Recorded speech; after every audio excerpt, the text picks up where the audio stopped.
Hello, everyone, and welcome to Slow English Channel, the cozy place where learning English feels like talking with friends.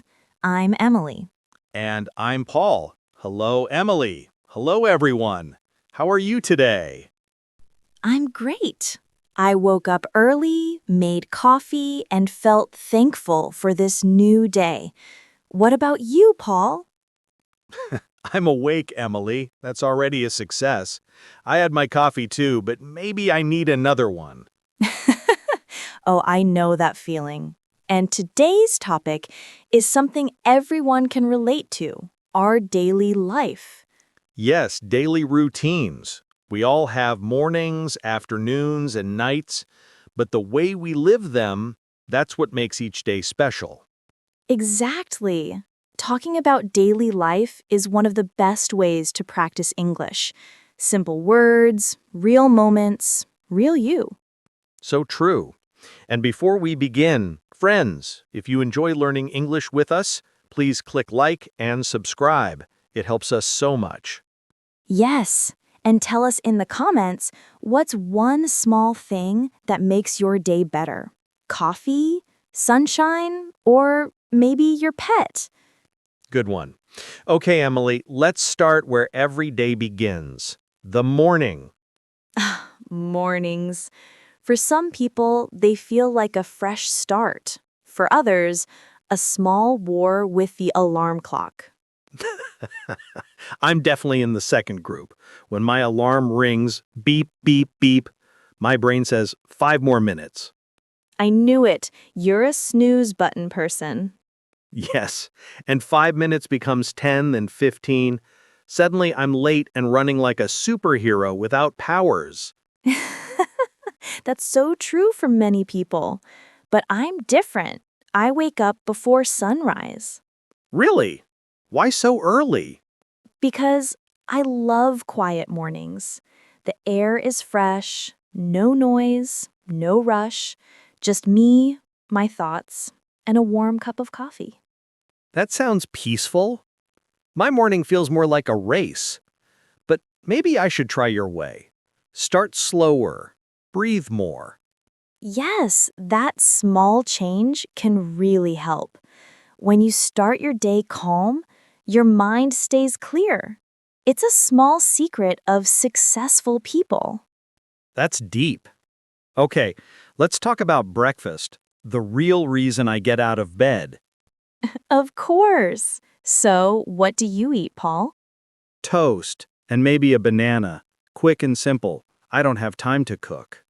I like a good breakfast. I eat yogurt with fruit or eggs. It gives me energy and makes me happy. That's very healthy.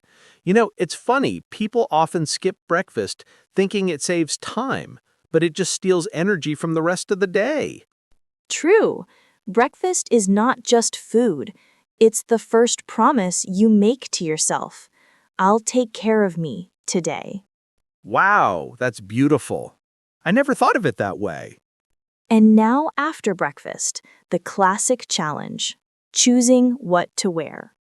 Oh, yes, that's a dangerous mission every morning. I look at my closet and think, so many clothes, but nothing to wear. I do that too. But I have to say, you always look neat. That's because I have a system. I only wear blue or white shirts. Easy choice, no stress. That's actually genius. You save brain energy for bigger things, like remembering new English words. Exactly. So, clothes ready. Now it's time to leave for work. How do you go to work, Paul? I take the bus. It's crowded, noisy, and full of people half asleep. Sounds fun. Not really, but I put on my headphones and listen to music or a podcast, sometimes even Ms. English Channel. Oh, really? Great choice. I drive my car, but traffic is terrible. Yeah, traffic can test your patience. It's like a slow movie you can't skip.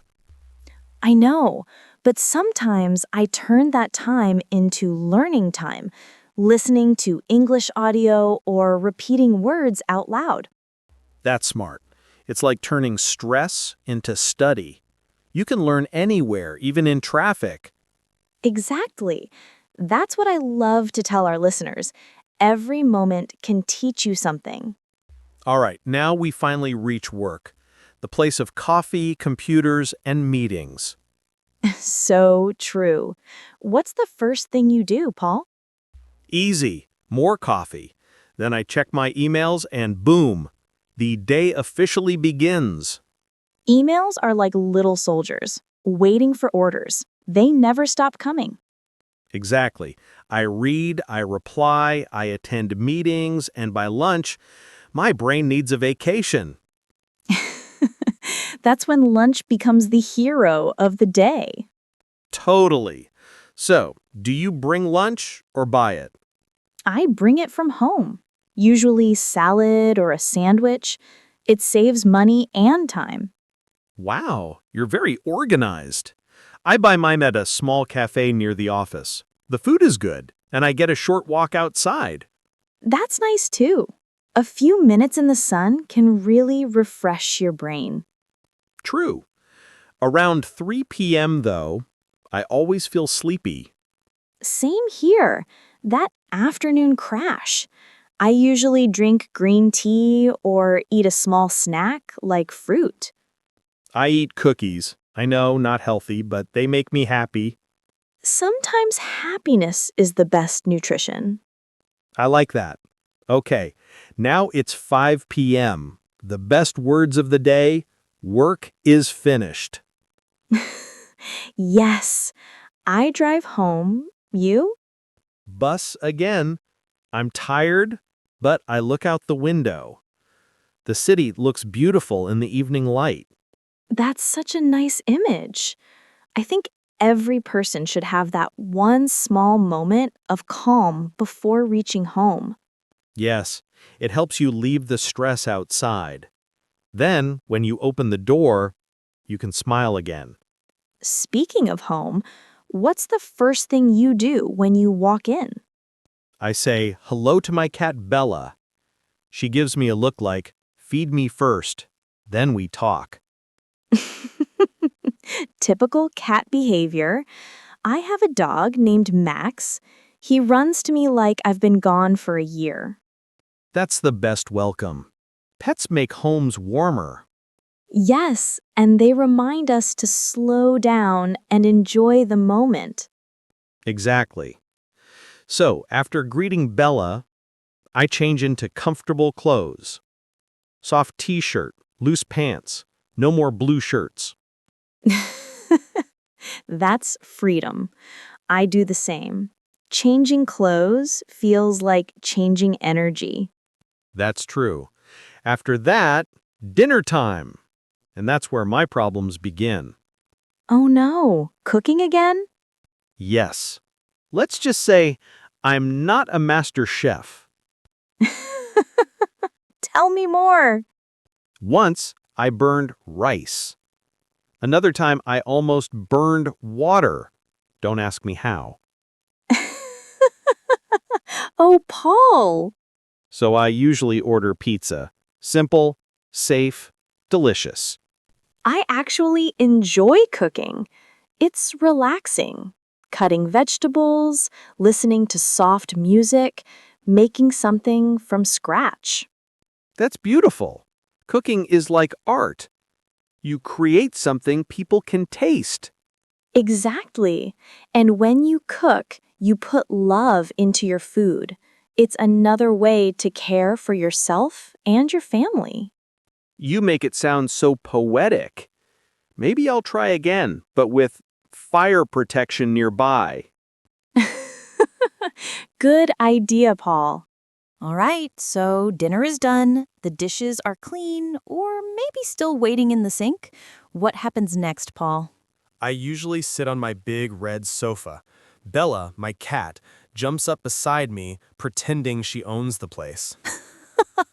That's because she does. Cats are like tiny queens. Exactly. She looks at me with that royal face, then falls asleep.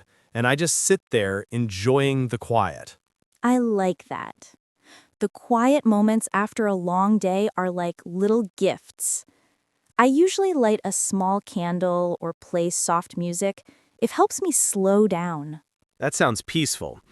I sometimes turn on the TV and watch funny shows. It's my way to relax and laugh a bit before bed. Laughter is such good medicine.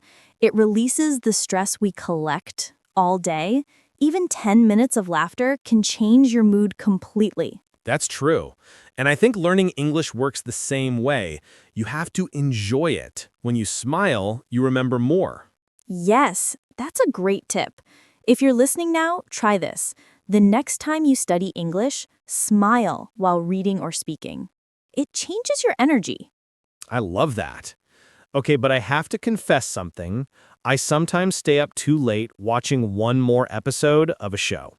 Oh, I understand. One episode becomes two, and suddenly it's midnight. Exactly. Then the next morning, I'm tired and say, "Why did I do that again?" That's me on weekends.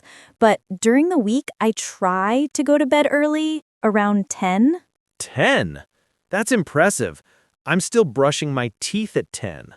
Going to bed early helps me wake up early. It's a small circle of discipline, and it changes how I feel all day. That's powerful. I think routines are like invisible maps. They show us where our energy goes. Yes, and the way we start and end our day can tell a lot about our life. Let's talk about that for a second. Many people think daily life is boring, but really, it's the base of everything. Exactly. You can't build big dreams on messy habits. Every goal starts with small daily actions. How you wake up, how you speak, what you think. And learning English fits right in. You don't need hours every day, just 10 focused minutes of listening, repeating, or reading can move you forward. That's so true. I always tell my students, consistency beats perfection. Even if you learn one new word each day, it counts. It's like brushing your teeth. You don't skip it just because you're tired. Exactly.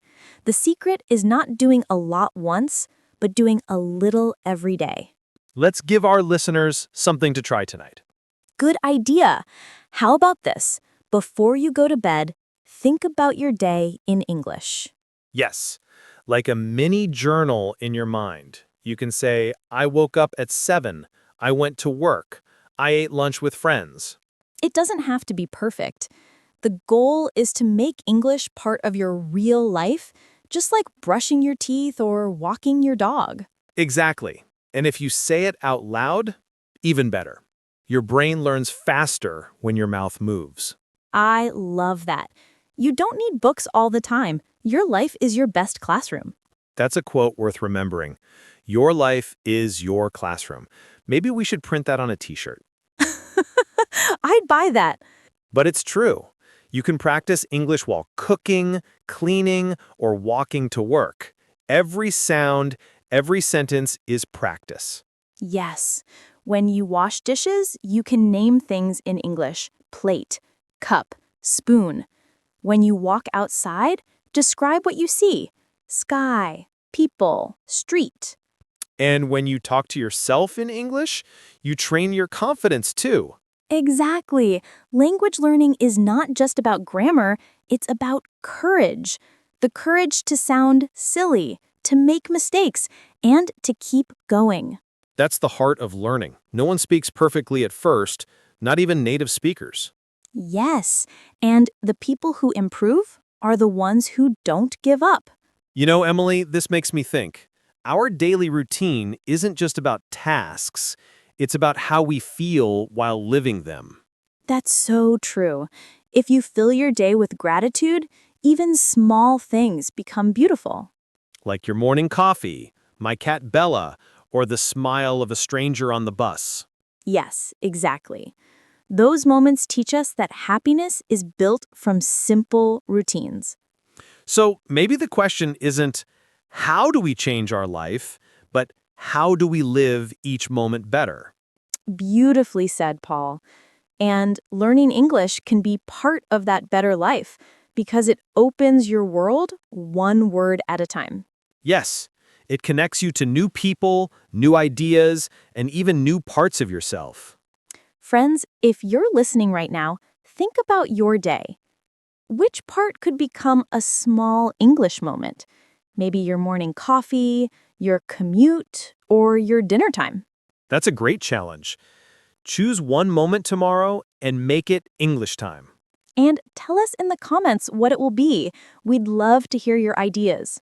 Before we finish, Emily, what's one small thing you're grateful for today? I think it's this conversation.